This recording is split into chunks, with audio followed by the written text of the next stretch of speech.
Yes, selamat tuan-tuan dan puan-puan, selamat datang ke saluran Wako. Ya, apa khabar semua tuan-tuan dan puan-puan? Khabar baik. Kepada yang belum subscribe ke Wako channel, sila subscribe sekarang dan sila tekan loceng sekali ya. Ya, tuan-tuan dan puan-puan, jom kita tengok berita gempa ini sekarang juga. Ya, berita gempa dari FMT. Anwar ajar rakyat bangkit ubah kerajaan. Jom kita tengok. Ketua Pembangkang Anwar Ibrahim mengajar rakyat bangkit menuntut perubahan pentadbiran negara berikutan kegagalan Kabinet Muhyiddin Yassin yang didakwanya tempang menguruskan krisis pandemik COVID-19 sehingga menyebabkan masyarakat merana. Malah Presiden PKR itu mendakwa kerajaan diibaratkan sebagai samsing dengan menangkap golongan pengkritiknya dengan menggunakan alasan darurat yang sepatutnya digunakan untuk melicinkan urusan berdepan COVID-19. Anwar berkata, percanggahan antara Menteri Ketidaktentuan Pelaksanaan Perintah Kawalan Pergerakan Menyeluruh dan kelembapan mendapat vaksin menunjukkan ketidakmampuan pemerintah dibina atas dasar khianat serta hilang keabsahan.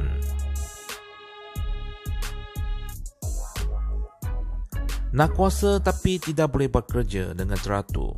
Kesannya derita rakyat bertambah. Jumlah meninggal dunia, sakit dalam ICU dan positif semakin meningkat, tetapi ujian besar-besaran belum ditingkatkan. Maksudnya, data itu dipertikai.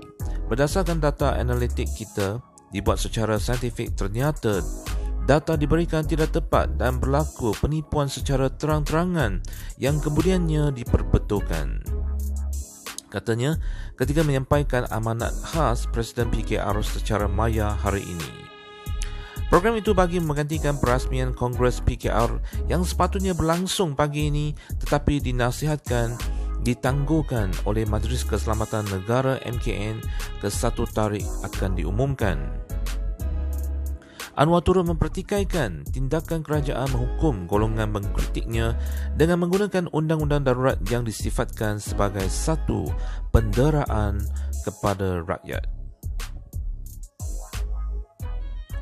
Beliau memberikan contoh bagaimana seorang individu dihukum dan diugut hanya kerana bertanya pihak mana mendapat kontrak mengendalikan laman sesawang pendaftaran vaksin yang gagal berfungsi dengan baik. Ini negara apa? Kepimpinan samsing. Guna darurat sepatutnya untuk licinkan pentadbiran tetapi dera rakyat. Masalah kelembapan vaksin, mereka kata Selangor sudah diberikan 2.9 juta vaksin yang nasib baik dijelaskan kerajaan Selangor jumlahnya hanya lebih 600,000. Mereka kata akan dapat vaksin Mac dan suntik 75,000 yang dapat hanya 25,000 kemudian naik 45,000 pada April. Dengan jangkaan sekarang ini dan ikut unjuran tidak mungkin selesai akhir tahun, katanya. Dalam pada itu, Anwar yang juga ahli Parlimen Partisan sekali lagi mengulangi pendirian pakatan itu untuk bekerjasama dengan Parti Pembangkang bagi meruntuhkan kerajaan PN yang didakwanya dibarisi pemimpin yang rakus dan tamat kuasa. Tetapi janganlah anggap kita nak bolot kuasa.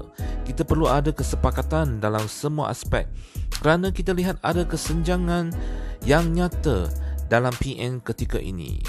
Katanya sambil menyifatkan nakoda negara ketika ini tiada hala tuju dalam membangunkan ekonomi dan rakyat. Negara tak boleh terhoyong hayang.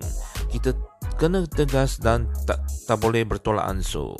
Perdana Menteri dan kerajaan bersilih ganti, tetapi kita masih terpalit dengan isu mengumpul khazanah, mengumpul kekayaan untuk keluarga itu keluar ini. Rasuah. Kalau rakyat diizinkan ini berlaku, ini bermakna negara akan terus dilanda krisis dan malapetaka amat dahsyat dan akhirnya negara tidak akan mendapat keberkatan untuk tangani COVID-19.